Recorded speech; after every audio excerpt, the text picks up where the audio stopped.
let's get scrapping.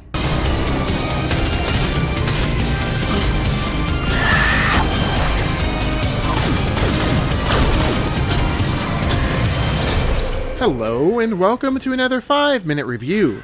Today we're taking a look at Strafe on the PlayStation 4.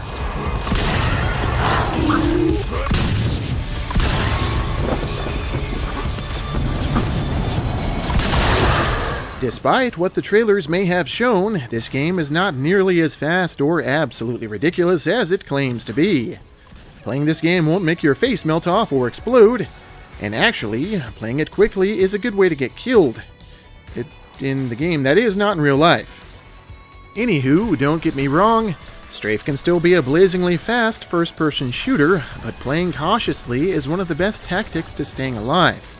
And you will want to stay alive considering you only have one life. If you die, you have to start from the beginning of the game. In order to stay alive, though, you will need to learn the gameplay systems. Most levels are procedurally generated, so memorizing them is not a possibility. With that said, the levels are usually linear and straightforward, so predicting their layouts becomes easier the more you play. The level design, if I can even call it that, is definitely not Strafe's strong suit. For the most part, you will be strafing and shooting through blasé corridors and uninteresting sort of open areas, with the end goal of reaching another blasé corridor and uninteresting sort of open area. Yep, this game can get extremely repetitive.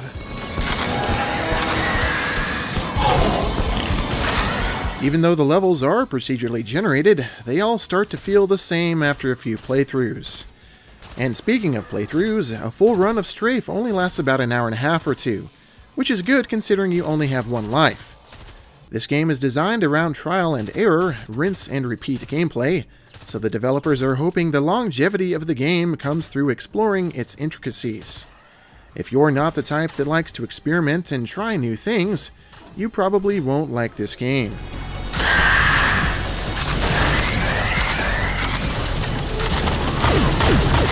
The gunplay is the best aspect of Strafe. Aiming is responsive and accurate, and the game is satisfyingly fast.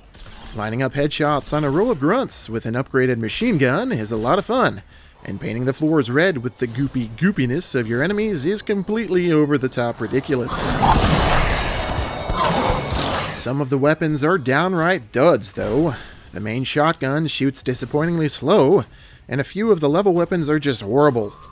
And also, I could really do without the random weapon upgrades, which are often garbage.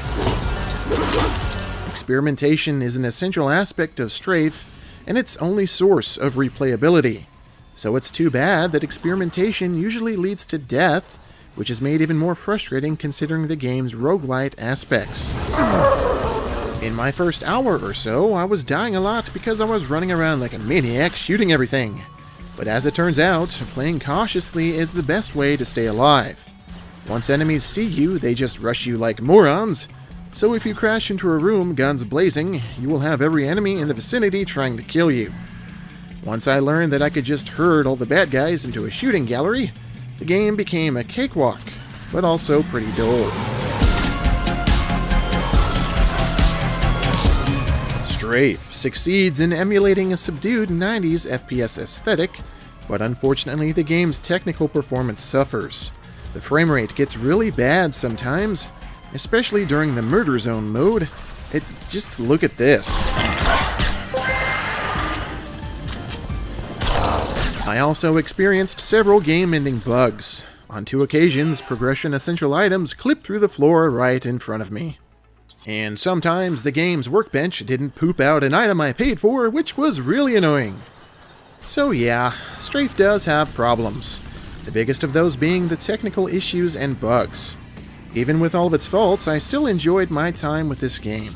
The gameplay is fun and responsive, and gunning down hordes of creepos while filling the environments with gooey gore is ridiculous.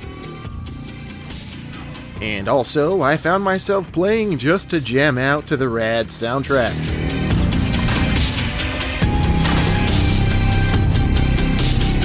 If you enjoyed this review, please feel free to like it and maybe subscribe for more 5-minute reviews in the future. Thanks, guys!